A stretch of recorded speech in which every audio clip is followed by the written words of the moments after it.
Good morning दोस्तों। हमारा अपना YouTube channel government job with inspector Sumit में आपका स्वागत है।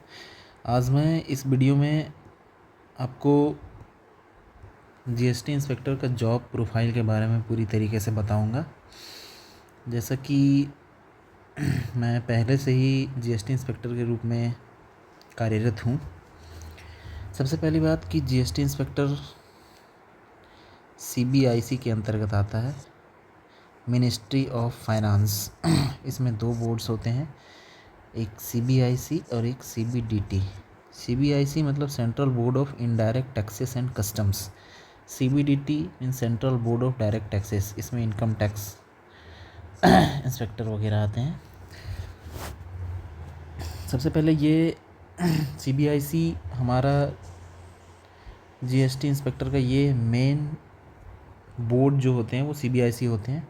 इसके अंतर्गत अलग अलग जोन्स हैं। जब आप सीजीएल क्वालिफाई करते हो, आपको जीएसटी इंस्पेक्टर का पोस्ट मिलता है, तो फिर आपको जोन चयनित करने के लिए दिया जाता है। जैसे Ranchi zone, Chennai zone, Vadodara zone, ये सब सारे जोन्स हैं अलग अलग। अहमदाबाद जोन्स, अलग अलग जोन्स हैं। उसके बाद हर एक जोन के जो हेड होते हैं वो प्रिंसिपल चीफ कमिश्नर होते हैं या तो चीफ कमिश्नर होते हैं, यही दोनों होते हैं। इसमें मोस्टली अगर देखा जाए तो सीबीआईसी में 3 मेन कमिश्नरेट हैं, बाकी 2 अलग अलग इसके भाग भी हैं, वो हम बताएंगे। मेन कमिश्नरेट हैं एग्जीक्यूटिव, ऑडिट और अपील्स। 2 अलग अलग डायरेक्टरेट हैं, एक DGGI director general of GST intelligence, दूसरा डीआरआई मतलब डायरेक्टरेट ऑफ रिवेन्यू इंटेलिजेंस। ये कस्टम्स में काम करते हैं। अब मैं बताऊंगा हायरार्की क्या होता है, फील्ड हायरार्की। यहाँ पे दिखाया गया, बट मैं अपने स्तर से बताता हूँ। सबसे पहले एक कमिश्नरेट होता है, एक कमिश्नरेट होता है। कमिश्नरेट के अंदर बहुत सारे डिवीज़न होंगे, डिवीज़न में रेंज होंगे। मेनली यही होता है।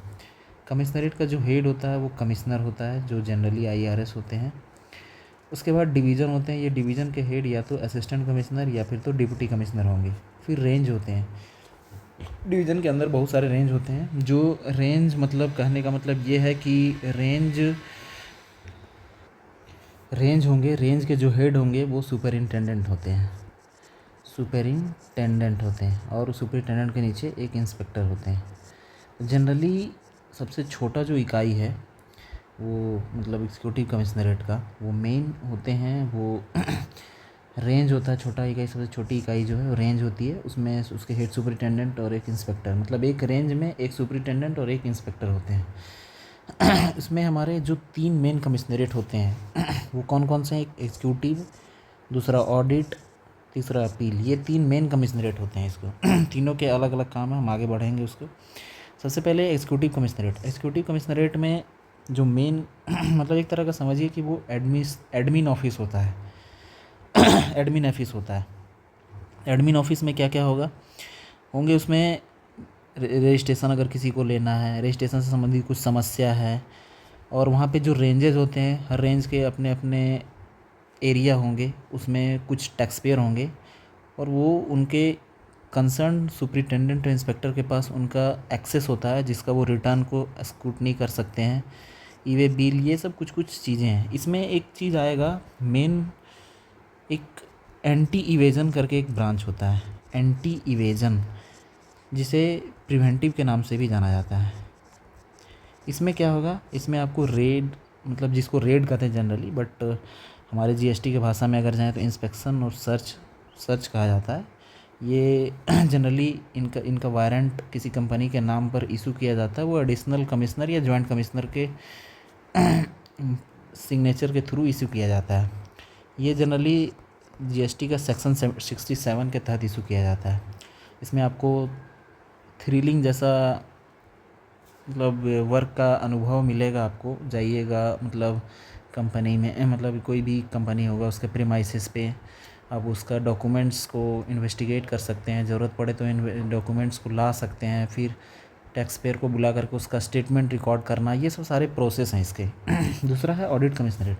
ऑडिट कमिश्नरेट थोड़ा सा डिफरेंस है। इसमें क्या होता है कि जितने भी टैक्स पेयर है उनका जितना भी बुक्स हैं, जितना भी रिकॉर्ड्स है, उसको एक एक करके बारीकी से अध्ययन किया जाता है। उसके बाद कुछ डिस्क्रिपेंसी हो उसको पहचाना जाता है, फिर उसको ऑडिट फाइंडिंग्स और ऑडिट रिपोर्ट कहा जाता है। ये उसको DAR कहते हैं, डार, ड्राफ्ट ऑडिट रिपोर्ट।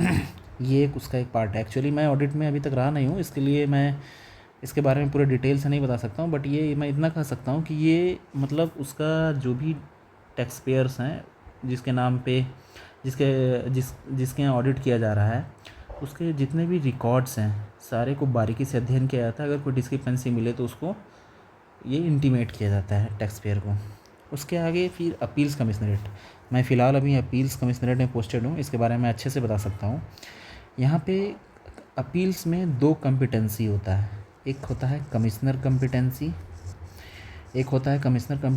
एक होता है एडिशनल कमिश्नर या जॉइंट कमिश्नर कॉम्पिटेंसी। दोनों में डिफरेंस क्या है कि अगर रेंज या फिर तो डिवीज़न जो भी ऑर्डर्स कंफर्म करते हैं, ऑर्डर्स इशू होता है एडजुडिकेटिंग अथॉरिटी के द्वारा, तो यहाँ 2 तरीके का वहाँ पे लिमिट क्या है। अगर JC ADC ये सब का लिमिट है 2 करोड़ अप टू 2 करोड़ 20 मतलब 2 करोड़ से जितना भी ज़्यादा का SCN या फिर तो ऑर्डर इशू होगा वो JC ADC के द्वारा किया जाएगा। बाकी AC DC इन लोग का जो लिमिट है SCN या ऑर्डर कंफर्म करने का 20 लाख से ज़्यादा होगा, 20 लाख से ज़्यादा होगा और 2 करोड़ से कम होगा। मतलब 20 लाख से 2 करोड़ के बीच में इन लोग का पावर होता है। फिर सुपरिटेंडेंट का अगर बोला जाए तो ये 1 रुपये से लेकर के जो 20 लाख तक का लिमिट है ये सुपरिटेंडेंट के पास होता है। तो यहाँ हम बताएं 2 होता है, एक कमिश्नर कॉम्पिटेंसी और एक ADC या JC कॉम्पिटेंसी। तो जो भी JC या ADC के द्वारा मतलब जॉइंट कमिश्नर और एडिशनल कमिश्नर के द्वारा जो भी ऑर्डर इशू किया जाता है उसका अपील्स का प्रोसेस कमिश्नर के द्वारा किया जाता है। बाकी जितने भी हो assistant commissioner, deputy commissioner, superintendent के द्वारा जो ऑर्डर इशू किया जाता है उनका ADC एडिशनल कमिश्नर या जॉइंट कमिश्नर के द्वारा अपील प्रोसेस किया जाता है। इसका प्रोसेस है अपील फाइल रिसीव। कोई tax payer online appeal file करता है वो सेक्शन 107 या फिर तो रूल 108 इसके तहत इसका प्रोसीजर दिया हुआ है। तो हम लोग वहाँ से प्रोसेस देख सकते हैं। बट सबसे पहले यहाँ क्या था, अपील फाइल किया जाता है टैक्स पेयर के द्वारा पोर्टल पे। उसके बाद उसमें उसका हम लोग के पास आता है, हम लोग फाइल ओपन होता है, उसमें सो कॉज नोटिस और ऑर्डर इन ओरिजिनल ये सब को अच्छे से अध्ययन किया जाता है। उसके बाद रिकॉर्ड्स, फिर ग्राउंड्स ऑफ अपील, मतलब अगर किसी को प्रॉब्लम है कि हम ये ग्राउंड्स के तहत ये जो ऑर्डर कंफर्म किया गया है इसको मैं चैलेंज करता हूँ, तो उसको हम लोग अच्छे से अध्ययन करते हैं और एनालिसिस करते हैं। फिर एक पर्सनल हियरिंग दिया जाता है जिसके पास भी हो, अगर कमिश्नर है तो कमिश्नर के द्वारा, एडिशनल कमिश्नर या जॉइंट कमिश्नर है तो उसके द्वारा। उसके बाद ये सब करने के बाद सारी चीज़ को अध्ययन करके एक ड्राफ्ट OIA बनाया जाता है। ड्राफ्ट OIA मतलब ड्राफ्ट ऑर्डर इन अपील। इसके बाद थोड़ी बहुत त्रुटियां वगैरह जो भी होती है उसको देख करके जो भी जिसके भी कॉम्पिटेंसी का होता है उनके द्वारा ऑर्डर इन अपील को साइन किया जाता है। फाइनली ये ऑर्डर इन अपील के रूप में बन के तैयार होता है। टैक्स पेयर और जहाँ का भी जो भी जुरिस्डिक्शन है वहाँ पे उनको सर्व किया जाता है। ये पूरा अपील्स का इन शॉर्ट एक प्रोसेस है। अब मैं आगे बताया कि इसमें 2 डायरेक्टरेट भी होते हैं, 3 कमिश्नरेट हैं, 2 डायरेक्टरेट हैं। डायरेक्टरेट क्या है, एक DGGI एक DRI। DGGI जिसका फुल फॉर्म होता है director general of GST intelligence. DRI जिसका फुल फॉर्म होता है डायरेक्टरेट ऑफ रिवेन्यू इंटेलिजेंस। ये GST को देखता है, ये कस्टम्स के बारे में देखता है। ये GST का इंटेलिजेंस है, ये कस्टम का इंटेलिजेंस है। तो जितने भी बड़े बड़े कंपनी हैं, बड़े बड़े जो GST इवेजन होते हैं, बड़े बड़े ऑर्गेनाइजर होते हैं, इसके बारे में इन्वेस्टिगेट करता है।